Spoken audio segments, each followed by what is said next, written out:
ఒకటో అధ్యాయము 26వ వచనం నుంచి, దేవుడు మన స్వరూపమందు మన పోలిక చొప్పున నరులను చేయదము, వారు సముద్రపు చేపలను, ఆకాశ పక్షులను, పశువులను, సమస్త భూమి మీద ప్రాకు ప్రతి జంతువును ఏలుదురుగాకని పలికెను.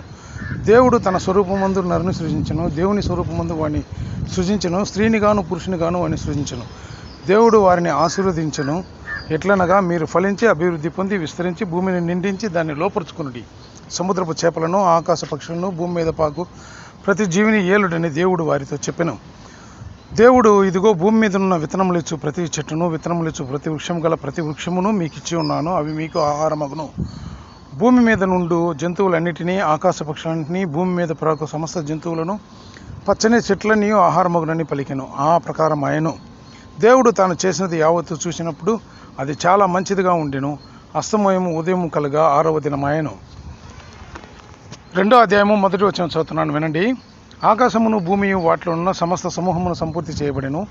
దేవుడు తాను చేసిన తన పని 7వ దినంలోగా సంపూర్తి చేసి తాను చేసిన తన పని అంతటి నుంచి 7వ దినమున విశ్రమించెను.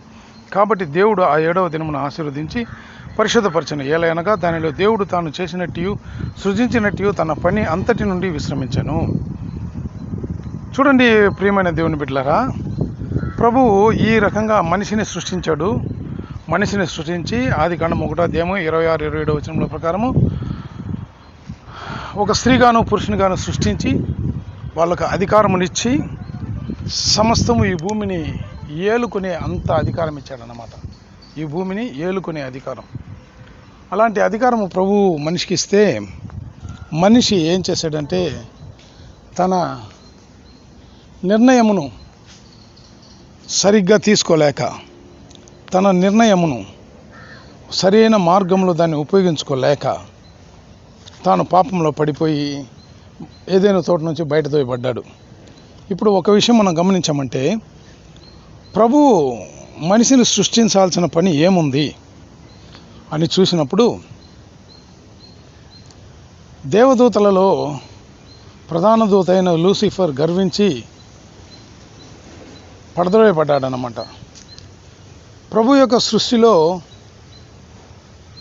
గర్వించిన వారు దేవదూతలు. అప్పుడు ప్రభు ఏం చేశాడంటే మనిషిని సృష్టించి ఈ మనిషి అయినా మనకు లోబడి ఉంటాడేమో చూద్దాము అని చెప్పి దేవదూతలలాగా మాటలతో దేవతలను సృష్టించాడు. ఆ విధంగా సృష్టించకుండా ఎత్తిందే మహిమ శరీరము, ప్రారంభమే మహిమ శరీరంతో సృష్టించకుండా మట్టితో మనిషిని ప్రారంభించి వాని నాసికారంధ్రంలో జీవవాయువు ఊది మనిషిని జీవాత్మగా సృష్టించాడన్నమాట. ఎందుకంటే ఇలాగైనా వీళ్ళు లోపడతారా అని చెప్పి అలాగ సృష్టించినప్పుడు ప్రభు యొక్క ఉద్దేశం ఇలా ఉంటుందని నేను అనుకుంటున్నాను. ఎలాగంటే మారు మనసు పొందలేరు ఎవరు? దూతలు. ఎందుకంటే వాళ్ళు మహిమ శరీరంతో ఉంటారు. వాళ్ళు పాపానికి గురైపోయారంటే పాపులే. ఇంకా ఒకటి పరిశుద్ధత కలిగి జీవించాలి, లేకపోతే పాపంలో జీవించాలి, అంతే దూతల పరిస్థితి. లూసిఫర్ గర్వించాడు కాబట్టి పాపానికి గురైపోయినాడు. ఆడి పక్కన పోయిన వాళ్ళందరూ పాపానికి భయస్తారు, కానీ దూతలకు తర్వాత మారు మనసు పొందేదానికి అవకాశం ఉందా అని నాకు తెలియలేదు. ఒకవేళ ప్రభు చిత్తమై ఆ దూతల గురించి సబ్జెక్ట్ మనం మాట్లాడేటప్పుడు ప్రభు దాన్ని మనకు బయలుపరుస్తారన్నమాట. ఆ రకంగా మనిషిని మట్టితో ఎందుకు సృష్టించారంటే, మట్టితో మనిషిని సృష్టించి వాని నాసికారంధ్రంలో జీవవాయువు ఊదినప్పుడే వాడు మనిషి అయ్యాడు. అయితే వాళ్ళు దిగంబరులు అని చెప్పిన వాళ్ళకి తెలియలేదు. వాళ్ళు భూమి మీదనే తిరుగుతున్నారు. దేవదూతల్లాగా గాలిలో ఎగరలు, మహిమ శరీరంతో ఉండి అక్కడిక్కడ పరిగెత్తలేరు, వాళ్ళు పైకి ఎగరలేరు. ఆదాము అవ్వలు భూమి మీదనే తిరుగుతున్నారన్నమాట. ఎందుకంటే ఆ భూమిని వాళ్ళు ఏలుతున్నారన్నమాట. భూమిలో ఉండే సమస్త జీవరాశులను, సముద్రంలో ఉండే జీవరాశులను, ఆకాశ పక్షులను వాళ్ళు ఏలుసు భూమి మీదనే తిరుగుతున్నారే కానీ వాళ్ళు పైకి పరిగెత్తల. దేవదూతల వలె వాళ్ళకి రెక్కలు లేవు పరిగెత్తేదానికి, ఎగిరేదానికి రెక్కలు లేవు, పరిగెత్తేదానికి రెక్కలు లేవు. వాళ్ళు భూమి మీదనే ఉన్నారు. ప్రభు చిత్తం ఏంటంటే మనిషిని ఈ రకంగా సృష్టించి ఈ మనిషి అయినా మనకు లోబడి ఉన్నాడంటే దేవదూతల సమూహం కాదు, మనుషుల సమూహంనే మనము ఉపయోగించుకోవచ్చు ఆరాధించేదాన్ని కూడా అని ప్రభు అనుకుని ఉండొచ్చు. అందుకే మీరు ఫలించి అభివృద్ధి పొంది భూమిని నింపండి అని చెప్పాడు. అవునా? ఫలించి అభివృద్ధి పొంది ఈ భూమిని నింపారంటే అప్పుడు మీరందరూ కలిసి నాకు ఆరాధన చేయొచ్చు అనే ఉద్దేశంతో ప్రభువు మనిషిని సృష్టించవచ్చు అన్నమాట. కాబట్టి ప్రభువునందు ప్రియమైన దేవుని బిడ్డలారా, ప్రభువు ఏ ఒక్క సృష్టి చేసినా ఇది తనకు ఆదాయముగా పెట్టుకోడు. ఆరాధన, స్తుతి ఊరికి మంచి చేసే ఒక స్థితిలోనే ఏదైనా ఉంటుందనే కానీ తన సొంత విధంగా ఉండదు. అయితే ఈ మనిషి పాపం చేసి పాపంలో పడిపోయి తిరిగి రక్షణ పొంది దేవుని మార్గంలోనికి రాలేక ఆజ్ఞను మీరిపోయి ఎంతో కుప్పలు తిప్పలు పడుతున్నాడు అన్నమాట. మనిషి ఎంత తిప్పలు పడుతున్నాడో చెప్పలేం, అంత తిప్పలు పడుతున్నాడు ఇప్పుడు. ఎందుకంటే ప్రభువు మాట మీరిపోయాడు అన్నమాట. మనము కూడా ఎవ్వరి మాటలను మనం ఎత్తుకోకూడదు. మన సొంత ఇష్టంగా ఒకరు ఒక మాట చెప్తున్నారంటే దానిని ఎన్నో రెట్లు మనం దాన్ని ఆలోచించవచ్చు, కానీ దాన్ని వెంటనే మనం చేసి ముగించకూడదు. ఆ పనిని అది లాభమైనా సరే నష్టమైనా సరే ఎంతగానో మనం ఆలోచించాలి. ఆదాము అవ్వ తెచ్చి తిన్న వెంటనే తాను తెలుసుకున్నాడు, దిగంబర అయిపోయాడు. చూడండి ప్రియమైన దేవుని బిడ్డలారా, ఏదైనా తోటలో ఎంతో ఊరకు కూర్చొని తింటున్న వీళ్ళు ఇప్పుడు ఎంత కష్టానికి గురైపోయారు చూడండి. అయితే ప్రభు ఏమంటున్నాడంటే, మిమ్మల్ని ఊరకు కూర్చోబెట్టి తినేదానికే నేను రెడీ చేసినాను, మీరు ఎందుకు ఇంత కష్టపడుతున్నారు? ఇప్పుడైనా మత్తయి సువార్త 28వ అధ్యాయంలో చెప్పబడింది. ఇప్పుడైనా మత్తయి సువార్తలో చెప్పబడిన ఆ యొక్క వాక్యంలో ఒకసారి జ్ఞాపకం చేస్తున్నాను. ప్రయాసపడి భారము మోయుచున్న సమస్త జనులారా నా యొద్దకు రండి, నేను మీకు విశ్రాంతి కలుగు చేస్తాను. నా కాడి సులువుగాను భారం లేకుండా తేలికగాను ఉంటుంది అని చెప్పున్నాడు. చూడండి ప్రియమైన దేవుని బిడ్డలారా, ప్రభువు మన మీద అంత ప్రేమ పెట్టుకున్నాడు. అందుకంటే తన ఏకైక పుత్రుని ఈ లోకానికి ఇచ్చాడనమాట. యోహాను రాసిన సువార్త 3వ అధ్యాయం 16వ వచనం ప్రకారము మనిషిని ప్రేమించబట్టే తాను ఈ లోకానికి తన కుమారుని పంపించాడు.